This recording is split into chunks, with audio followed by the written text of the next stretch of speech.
All right, so good afternoon, everybody. Thank you for joining us today. My name is Juan Manuel Delgado, and I'm the country coordinator for Education USA Peru.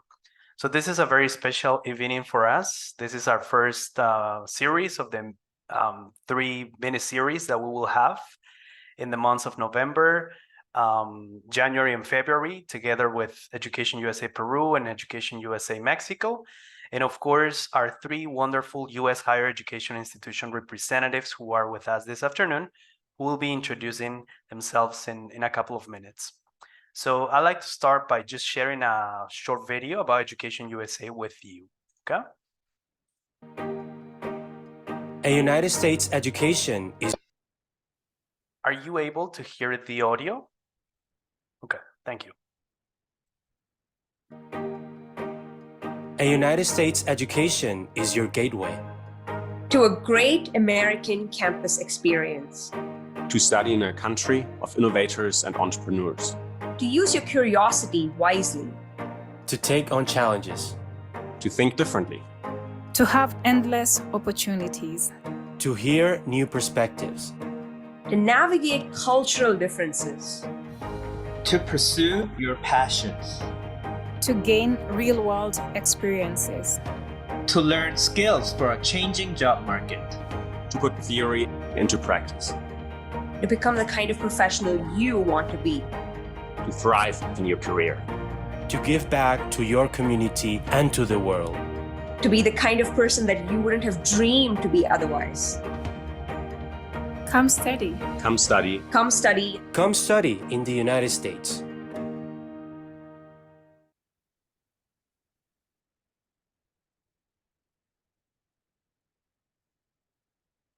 So yes, as the video showed, your future begins here. And the outline for this afternoon presentation is me speaking for the next 2 or 3 minutes, and then having the whole session with our 3 guest speakers this afternoon. So I'll be talking about Education USA. So Education USA is a U.S. Department of State network of international student advising centers. There are over 400 Education USA centers in more than 175 countries and territories. And what we do is we promote U.S. higher education through offering accurate and comprehensive information about all the educational opportunities that there are in the U.S. We also work with the U.S. higher education community in terms of supporting their internationalization goals and recruiting goals as well. So this is a great time for us. I'm going to talk about Peru. In the most recent Open Doors report, the numbers shows the following. There are over 1 million international students in the US, and Peru has grown 19.3%, almost 20% compared to the previous year, in undergraduate studies, graduate studies, short-term programs, and OPT as well. So overall, 19.3%. That means that Peru, and of course, many countries in the region are more eager to explore opportunities for advancing their careers and academic goals in the United States. So this is the Education USA Peru team, but I also want to welcome anyone who's not from Peru. This event has been promoted with Education USA centers throughout the Western Hemisphere. So thank you again for joining us. Education USA centers in Peru are located at the Fulbright Commission, at binational centers, and at Universidad de Piura. So feel free to get this link down below, scan this code if you want to get the access information of any of the advisors in Peru. We promote U.S. higher education. We can offer you advising services for undergrad studies, graduate studies, English programs, and short-term programs as well, from the very first step until you actually get to travel to the US. All those resources, all that information, you can get at Education USA through the 5 steps to applying to US universities and institutions. So having said that, this is our official website, educationusa.state.gov. And if you want to get a hold of myself, you can reach out to this email as well. Lima Advising Center at educationusa.org. I'll be sharing it in the chat as well. So without further ado, I'd like to introduce Ms. Sarah Dorner, who's the Director of Graduate and International Admissions at the University of New Hampshire, Franklin Pierce School of Law. Ms. Hannah Logan, Assistant Director, International Graduate Programs at Minnesota Law. And Ms. Ashley Sim, who's the Associate Director of Admissions at USC Gould School of Law, who will be offering you insight tips on what the professionals reviewing LLM applications are looking for in terms of resumes, CVs, and letters of recommendation. So with that, thank you to the three of you for being with us today. It's a pleasure. Thank you, Juan Manuel. I will take over sharing my screen here. All right, can you see this? Okay, great. Thank you for having us. I'm Hannah Logan. Like Juan Manuel said, I'm the Assistant Director of International Programs at the University of Minnesota Law School. My colleagues and I are going to talk today about resumes, CVs, and letters of recommendation as they pertain to applying for an LLM program, sometimes law school generally in the United States. So we are each going to take about a minute, maybe two, to introduce ourselves, our schools, the degree programs we offer, that sort of thing. We'll go more in depth about what a resume or CV should look like if you're applying to law school in the US. We'll talk more about letters of recommendation, and then there will be plenty of time for questions and answers at the end. If you have questions as they happen, feel free to put them in the chat. Otherwise, save them for the end, and we will definitely make time for those. So I'm going first. I'm from the University of Minnesota Law School. We're located in Minneapolis, Minnesota, right in the middle of the country in the north. We offer an LLM. That's a general option. You can choose your own adventure, as I say, pick whatever classes you want. We also offer a business law LLM and an SJD. If you want to earn the general LLM, there are 11 concentrations if you want to specialize your studies. They are optional, you do not have to, but many of our LLM students do. I highlight them specifically just so that you can see those are some of our strong areas that we have a lot of course options for. We have a really generous scholarship program. Every admitted student is automatically considered for a scholarship. We have a really innovative pre-LLM legal English program, which we're updating again this year. I'd love to tell you more about that later. All LLM and JD students take classes together. So the classroom conversations and that experience is really interesting, and everybody learns from everybody. And we've got lots of opportunities for practical experiences as well. Really quickly, outside the classroom, as you can see from this picture, we are located right along a river. We've got lots of professional sports teams. As you can guess from the geography, we do have pretty cold winters, but summer is wonderful. The seasons are always changing. It's really great. And lots of Fortune 500 companies as well. Hi, everyone. My name is Sarah Dorner, and I am with the University of New Hampshire Franklin Pierce School of Law. We are located in the state of New Hampshire, about 1 hour north of Boston, Massachusetts, and we are New Hampshire's only law school, which is exciting. We offer 3 specialized LLM programs. Those programs are an intellectual property, which has both an online and an on-campus in-person option, a fully in-person LLM in commerce and technology, and then a fully online LLM in international criminal law and justice. Our on-campus programs have fall start dates only, and then the online programs do offer January starts as well.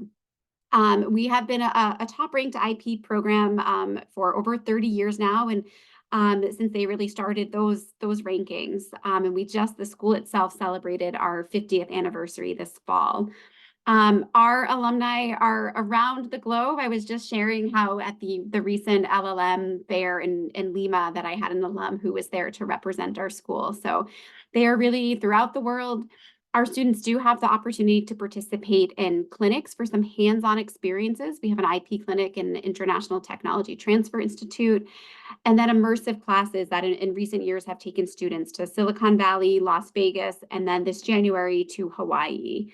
Our academic success program supports LLM students to be successful in the classroom and for students who wish to sit for a U.S. bar exam. Our career services are open fully to our LLM students and work really closely one-on-one with students to support them with their goals, whether that be to stay in the U.S. to pursue optional practical training or to return to their country to work. And then we do have a number of partial tuition scholarships available to students in our programs. Thank you. I'm excited to be here with all of you today. Hello, everyone. My name is Ashley Sim. I'm the Associate Director of Admissions at the University of Southern California, Gould School of Law. We are located in the heart of Los Angeles, California, on the western coast of the United States. Our beautiful city of Angels is the second largest city in the United States for the legal market and the third largest city in the world in terms of economic activity. So it is a wonderful city for LLM students to be living in and studying in for a year or more, taking advantage of everything that the law school and the city have to offer, both on a professional level and on a personal level. We offer a variety of degrees in law, both general and specialized, and a full range of academic, career, and bar advising and programming to support our LLM students. All of our applicants are automatically considered for various scholarships and housing stipends. You don't have to apply separately for those. I encourage you to learn more about our school via the QR code on the screen, where you can also request a fee waiver. We have alumni from all over the world. Every year we have 40 countries represented in our LLM student population. We do have a couple of offices in the Americas, one in Mexico City and a second in Sao Paulo, to support our students in the Americas before they come to the United States and after they go home as well. So if you want to be connected with either of those offices, please let me know afterwards as well. Thank you so much.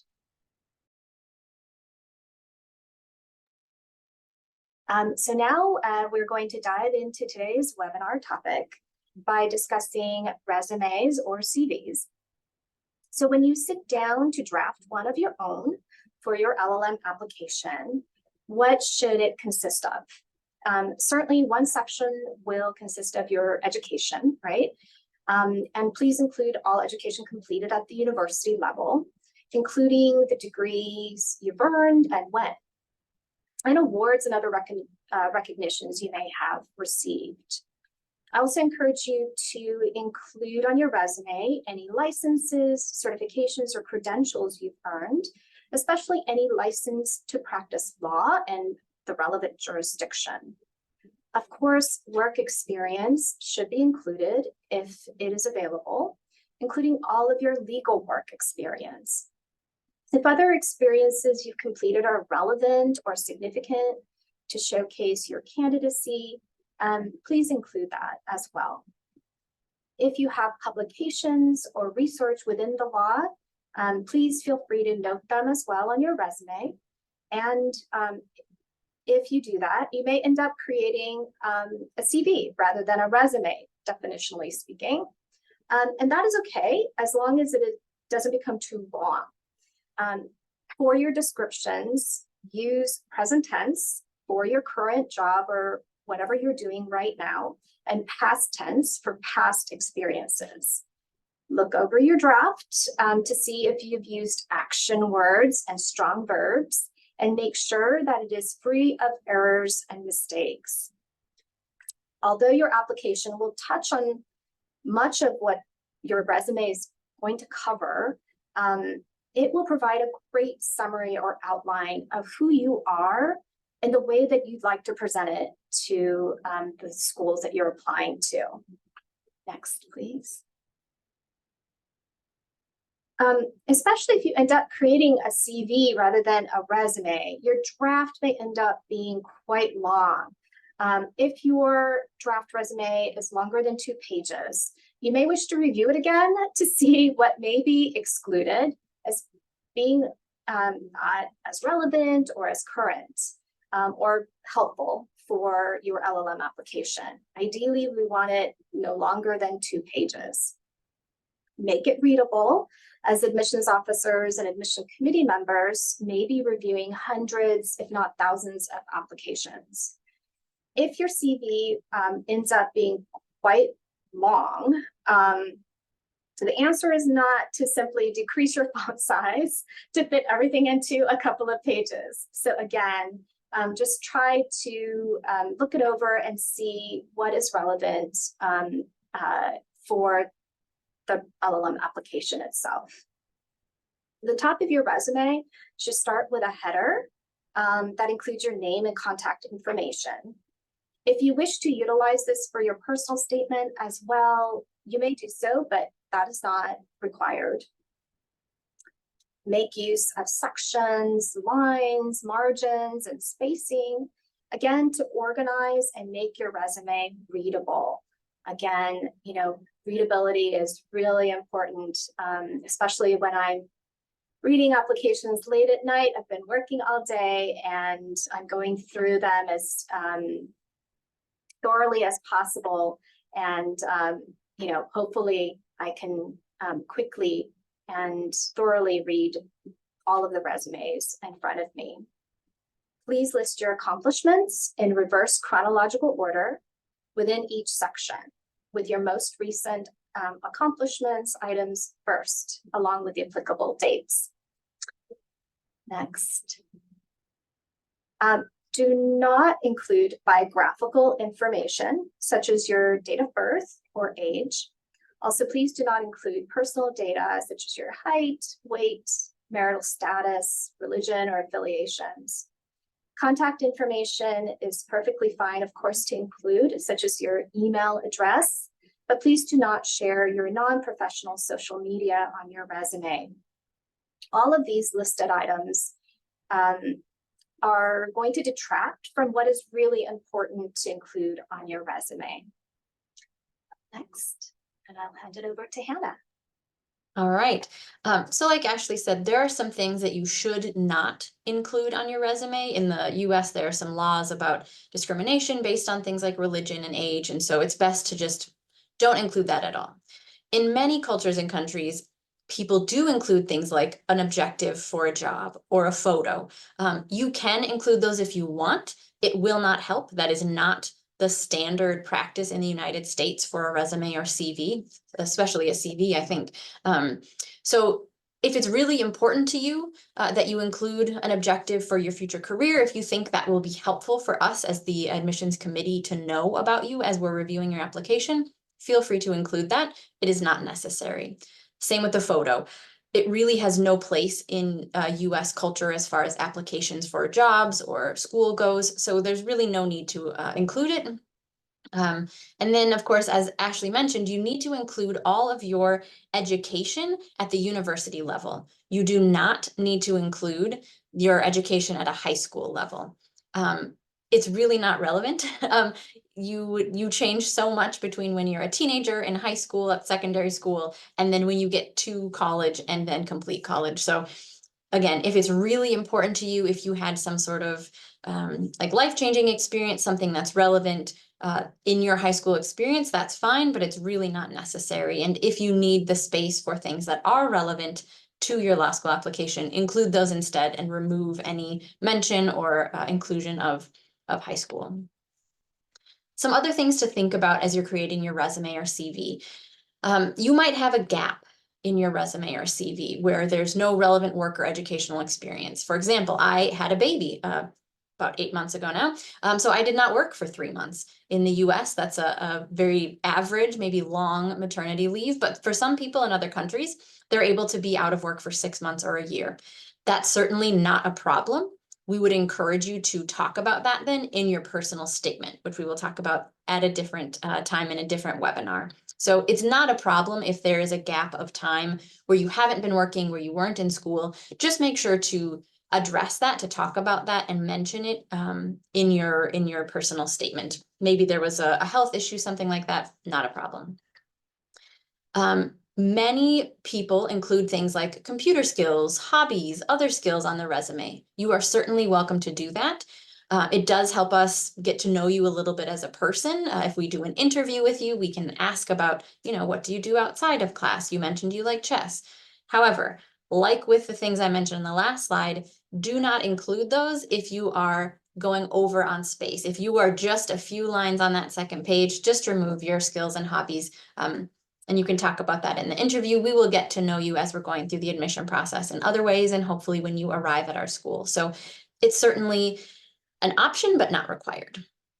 And then I will always emphasize, reiterate, repeat, have someone else proofread and help edit. You don't want to have a lot of people look at it. That takes a lot of time. That's a lot of opinions, affecting your document, but at least one other person who speaks English pretty well can help you proofread and edit and minimize those errors and mistakes that we all make, even those of us who speak English as our native language. So that's about all we have on the resume or CV. Of course, if you have questions, put them in the chat or save them for the end. And I'm going to now move over to letters of recommendation, which is a long phrase. So I think I will probably call them LORs because that's easier. But to start with, what is a letter of recommendation? If you haven't needed to get one of these before, it's a formal letter written on behalf of someone else. So if you are applying to a school specifically in the US, sometimes for jobs as well, you will ask someone to write a letter for you to provide an outsider perspective. Things like your resume, your personal statement, your transcripts, those are all from you. That's work that you did. The letters of recommendation are someone else's perspective to balance that out a little bit and confirm some things that you might have said about yourself, right? Most schools will require 2 letters of recommendation. Some might require 3, some might check or might ask for only 1. Definitely check with each school and make sure you're reading the instructions carefully. If you have 3 or 4 people you think would write a good letter of recommendation for you, ask the school before submitting them all. Most of the time, if we say, please submit 2 letters of recommendation, we only want 2 and we will only read 2. So you will need to make that choice yourself of whose letter of recommendation will I submit as part of my application. These are really meant to complement the admissions materials. It is unlikely that they will make or break your application. It's unlikely that this will be the deciding factor whether or not we admit you, but it is an important factor. It really helps us provide that outside perspective, a balance to the rest of the materials that you provided. Sarah's going to talk more about what they contain, but it really is a chance for you to have someone else confirm, yes, the strengths and accomplishments that they have talked about in their personal statement and in their resume are true. I can confirm, I agree, they'd be a great fit. So Sarah, what else do we need to know? Thanks, Hannah. This is perfect timing because there's a question in the chat just now about who should really be writing these letters and whether it's preferable for them to come from a direct supervisor, work, or professors. So perfect timing. So I guess in answer to your question, first, it should be someone who knows you well, someone who has a close working relationship with you, whether that's a professor or someone who knows you in a supervisory capacity. I typically recommend to students that if they've graduated from school in the last 5 or so years, that it's great to have at least one of the letters come from a professor who can speak to their ability to be successful in the classroom. For students who've been out of school for quite some time, we understand it can be challenging to find a professor who remembers you well enough to write a meaningful letter. So in that case, it's absolutely fine to have 2 letters be from people who know you professionally. Ideally, if you're asking someone who knows you professionally, they're typically someone who's been a supervisor or manager, but certainly, I've seen letters from colleagues and even from clients as well. But we would definitely recommend that you choose someone who knows you well instead of someone who just has an impressive title. So for example, it might seem great to ask like the dean of your law school to write a letter, but if they don't know you and all they can comment on are the classes that you took and the activities that you did based on reading your resume, then that's not as meaningful as someone who can really comment on who you are as an individual and your unique strengths. So just now, I guess to note as well that you do want to make sure that you're checking on the instructions, as schools might have different requirements, right? So as I just said, our school, welcomes both Other schools might have different requirements for that. So do check with the schools directly about what they're looking for if you have any questions about that. And now what should they write about? So this is really an opportunity for the person who's writing the letter to share about your unique abilities and what makes you who you are. It's often helpful if they can comment on your communication skills. This is especially helpful for students who are coming from countries where English is not the primary language. Your maturity, whether that be in the classroom and ability to work with others or in a professional environment. Your particular strengths. So what are you really good at?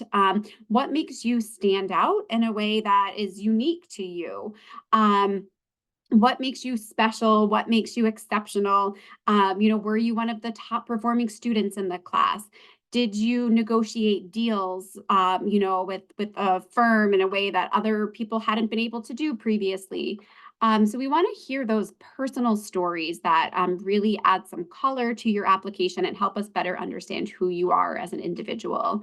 And then certainly, perseverance. So a lot of students have overcome a lot, or it's just to be able to come to the US to pursue their LLM is a huge accomplishment in and of itself.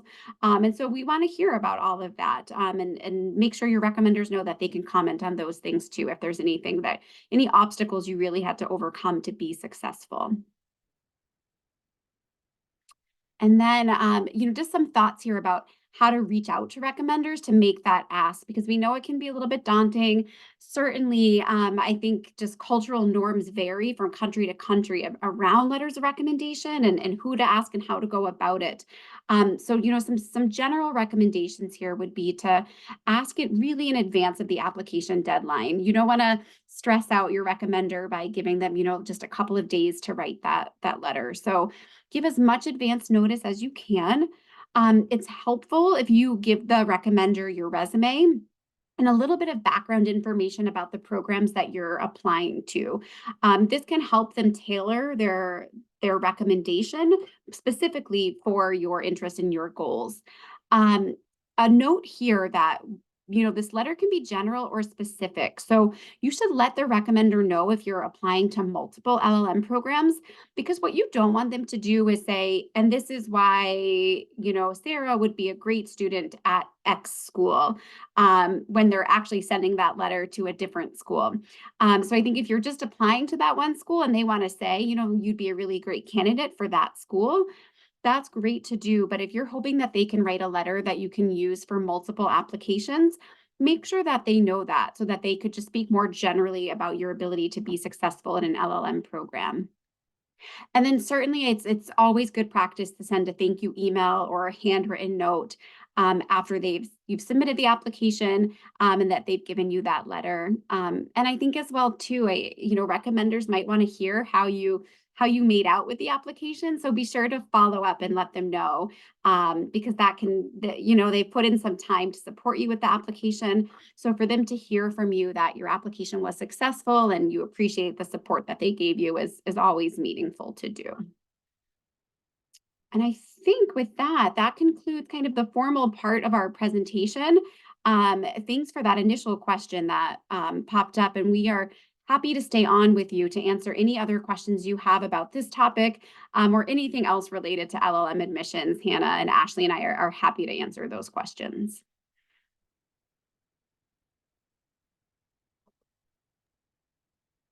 And I know that there was a question earlier too about whether this is recorded.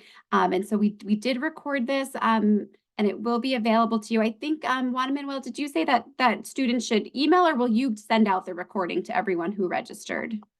If it's okay with you, I can share it with everyone who registered. Excellent. Excellent. Thank you. Absolutely. Thank you for that information. It was really informative and insightful.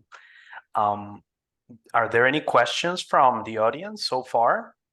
I have some questions that I get from students who want to apply to LLM programs in the US. And some of them usually ask me, is there such a thing as the most important part or component of an LLM application program?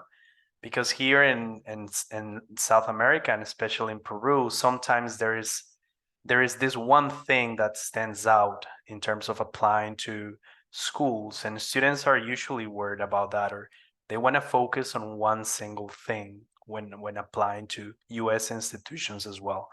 So I guess the question is, what will be the most important part of their application? Is there such a thing like that, or what should they be paying attention to? I think we might all have a different answer. So Hannah, do you want to go first and give your thoughts? Sure, I'd love to. I get this question pretty regularly, and I always say that there isn't really one most important part. I will say making sure that you apply to a school and then don't write a different school's name in the personal statement. I think that's maybe the most important part, but that's a little bit of a joke. We at Minnesota Law, and I know a lot of my colleagues, do what's called a holistic review. So there's not a formula of 50% of yes or no, you'll be admitted is the grades, and 25% is the personal statement. And then like, there's not a formula for it. There's not a rubric that says, if you have this grade in this class, then yes or no. So I think really for us, it's about presenting yourself as a whole person. So yes, you did a lot of things academically. You have a law degree. You maybe have some work experience or maybe not. You need to show that you can write a personal statement and present yourself well. You need to have other people vouch and confirm, like, yes, this is a good person for your program. It really is a holistic review. So that's a really long way of saying, like, no, there is no one most important part, I don't think, but that's just me. Chiming in with that question, I totally agree with what Hannah just said. We at USC also employ a holistic review, looking at every part of the application. So I don't want to not necessarily address the question that Juan posed. So if I had to add anything further, I would say it really depends on where you are in the application process. So for instance, if you graduated from your LLB program already, you've completed your LLB. So while the grades you've earned in your program is an important part of the review, you're done. You don't have control over that, right? So then you don't worry about that. But maybe you're now thinking about taking your TOEFL or the IELTS. If that's right in front of you, then really kind of give that your all.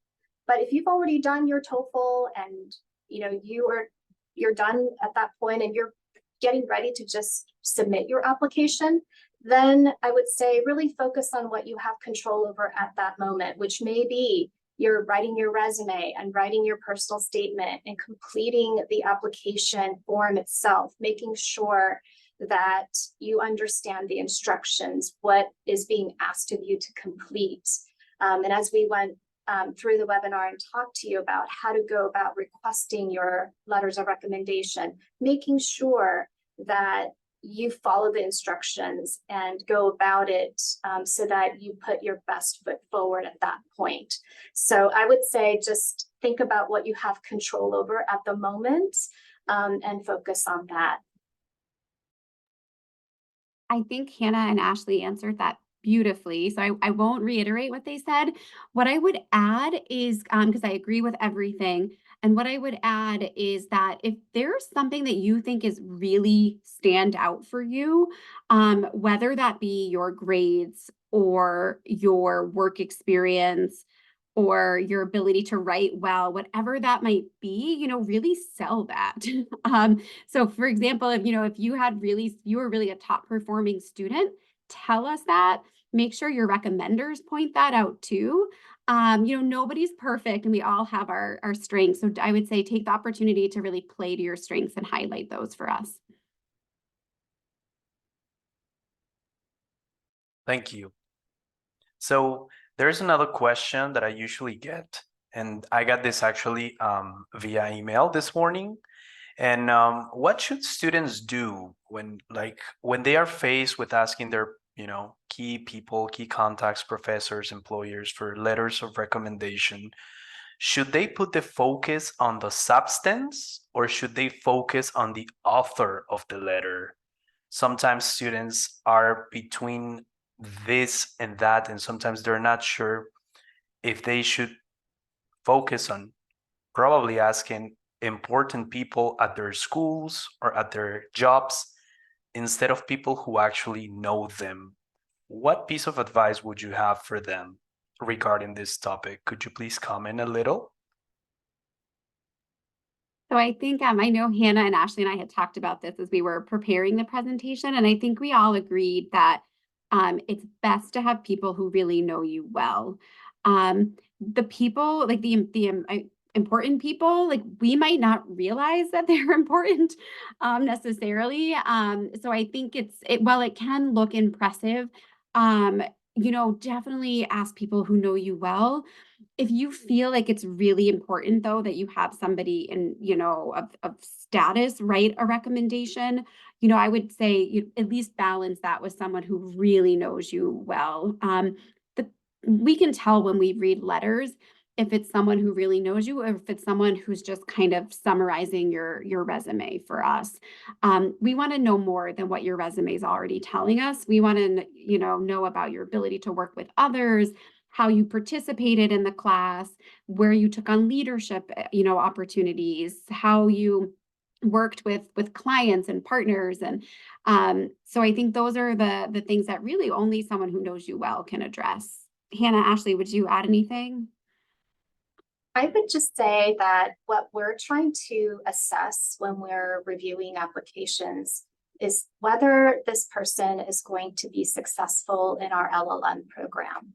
And so ask yourself, who do you know who can address that in a letter of recommendation, so that we understand that you will be very successful in our program. So as Sarah has already shared with you, you want to ask someone who knows you really well and can speak to your abilities beyond what we can assess through your transcripts, your resume, your personal statement, and other aspects of your application.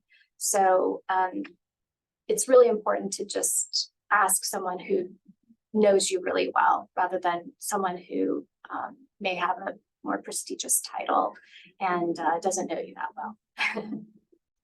Yeah, I could not agree more. The short answer is content is much more important than the title of the author.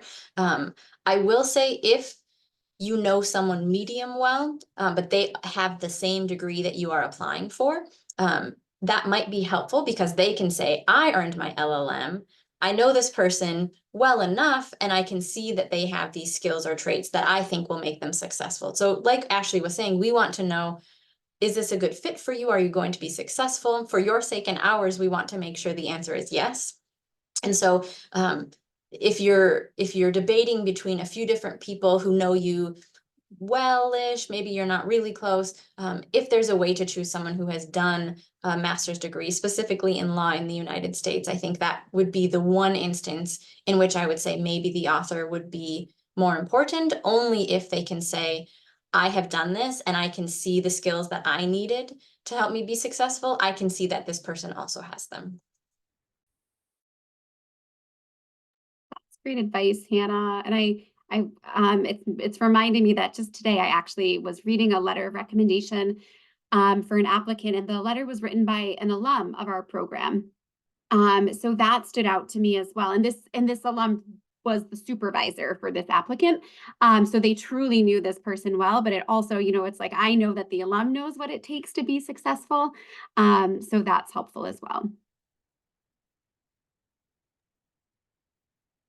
Awesome. Thank you. And may I ask, taking advantage of this great opportunity that we have Ashley, Hannah, and Sarah with us this afternoon, representing different law schools and diverse law schools from different regions in the US. Could you talk to us about who is in your LLM classes in terms of like your own perspective, your own school? so that the international potential applicants who are connected today might have an idea of, schools in California and Minnesota and New Hampshire. Who is in your schools and your LLM classes? I can go first if that helps. So our students come from all over, and I think that's true for Ashley and Hannah as well. This year we have students from, I hope I don't miss anybody, but India, Nepal, Nigeria, Colombia, Peru, Brazil, if I didn't say that, in recent years, Paraguay, Ukraine, Sierra Leone, Russia, Israel, China, South Korea, and Thailand, Taiwan. I mean, truly, they're coming from around the world. And I had mentioned just before this call started, as I mentioned, we have our program is really focused on intellectual property. So we have a partnership with the ZIPI, the IP Association of Latin America, and I will actually be in Mexico in just a couple of days for their annual conference, where I know we'll have lots of people from the region that we're with today. So we have a strong Latin American presence on our campus as well, but students coming from around the world. And I should add too, and then I'll turn it over to Ashley and Hannah, that for us, they have different backgrounds in terms of if they're coming. Most of our students have had some professional experience, but it really ranges, where we have some students that are mid-career professionals and some that are earlier in their career. So there's a nice mix there as well. I agree with Sarah. We have students from all over the world every year. On average, I would say 37 to 40 countries represented each year. USC is actually one of the most international universities in the United States. University as a whole has more than 100 countries represented. We have a huge international student population. So the law school definitely reflects that. We have students from all ages, people who have just completed their LLB, to people who've been in practice for many decades, judges with white hair putting on a backpack for the first time in 30 years to come and do an LLM. Really just a diverse group of people in terms of background and ages. And I think that makes the classroom discussions really interesting among the LLMs, and also with the JD students, who tend to skew younger in the United States, because they tend to be a little less diverse than our LLM students. And what's kind of interesting about some of our LLM students at USC is, as I mentioned when we introduced my school earlier, we have a general LLM, and then we also have these specialized LLM degrees. And the specialized LLM degree programs are open to US law graduates and lawyers as well. So that adds greater diversity to our LLM classrooms as well, because in addition to those kind of younger JD students I mentioned, we have American lawyers who've been in practice for many years coming back to law school to further specialize in their careers. So they bring even more diversity into the classes to add more color and perspective to our LLM classes as well. So yeah, I mean, I think just it's really wonderful to see so many different types of students come through our doors. Yeah, we're very interested in encouraging more students from the Western Hemisphere all over to come to USC. And as I mentioned before, we do have an office in Mexico City and in Sao Paulo, Brazil, to support our students a little bit more closely to where they might be in their homes. Yeah, the University of Minnesota Law School is very similar. I think we're all very intentional. We do that on purpose. We want as many different types of people in our cohort as possible. It does really make the experience better for everybody. yeah, we have between 30 and 40 LLM students, usually representing 15 to 20 different countries in a year. And that's, like I said, that's on purpose. We are very careful. We work very hard to recruit and attract the most interesting, qualified people from all over the world. And that includes some students who finish their LLB in June and arrive in Minneapolis in August, and as well as some people who have been working, like Ashley said, for decades and haven't been in a classroom in a long time, but really understand the value of adding that master's degree to their resume or CV. Oh, look at us tying this back.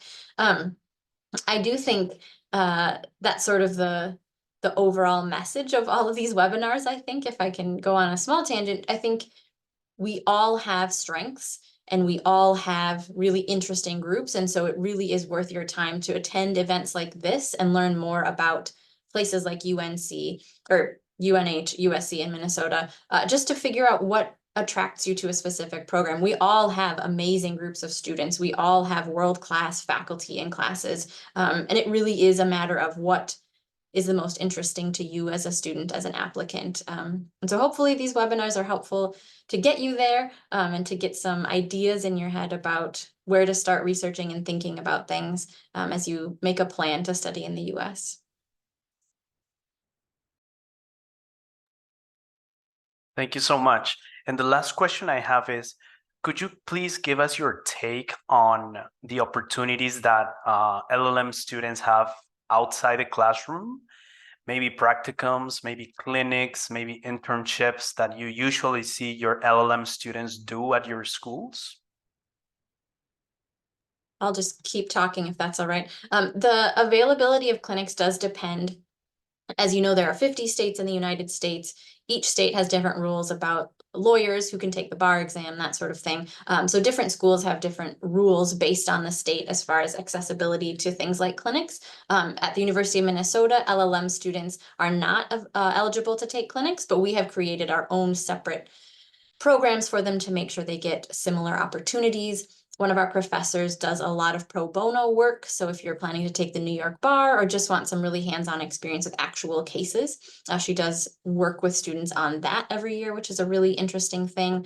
I would also say outside the classroom for fun things. I think all of us live in pretty active cities. People like being outside, playing their own sports, attending sporting events, eating good food. And that's something we always encourage our LLM students to take advantage of too. I agree with Hannah. I think USC sounds quite similar to Minnesota in terms of experiential education. That's what we call it at USC anyway. Starting in the classroom, simulations, and moving outwards to clinical activities and involvement, and externships. Hannah did mention that, but we encourage our USC students to get involved with an externship where they go and work at a law firm or at a government agency or a nonprofit for academic credit during the LLM, because their student visa does not allow for them to get paid while they're a student, a full-time student, but they can get academic credit for an externship. So we encourage our students to get involved in that way as well. And also there are lots of different ways to get involved through student organizations. We have close to 50 student organizations for students depending on what they're interested in terms of area of law or affinity. And those lead to lots of opportunities as well, whether that means bringing a speaker to campus, getting involved with conferences, organizing them, attending them, etc. And the other thing to think about is, when you're planning on doing your LLM, think about whether you want to extend your time after your LLM to do an optional practical training or OPT if you want even more hands-on experience after your LLM. And we're really happy to help our students get involved and find opportunities to further get hands-on experience during their OPT as well. Yeah, everything Ashley and Hannah said, I think that this could be an entire separate presentation, to be honest. But I would say, you know, as I mentioned earlier, we do have clinic opportunities for our students, but there is so much happening at the law school itself in terms of the student organizations. Our LLM students are involved from day one. They're joining the groups. We bring in guest speakers on a variety of different topics, and students will attend those, and those lend themselves to great networking opportunities. And then we have more formal networking opportunities as well, where we're bringing, local firms and organizations or alumni in to connect with our students. But there is really never the expression never a dull moment, that there's always something happening. And oftentimes students have to make tough choices because some of the events will conflict with one another. So they have to decide, what's the best fit for them, because they can't be everywhere. But it's a really engaged and active community at our school.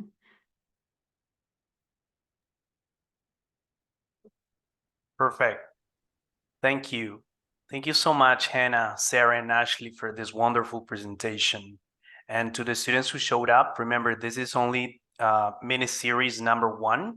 In January and February, our colleagues from Education USA Mexico, together with our speakers this afternoon, will be providing information on personal statements and also financial aid and scholarship opportunities.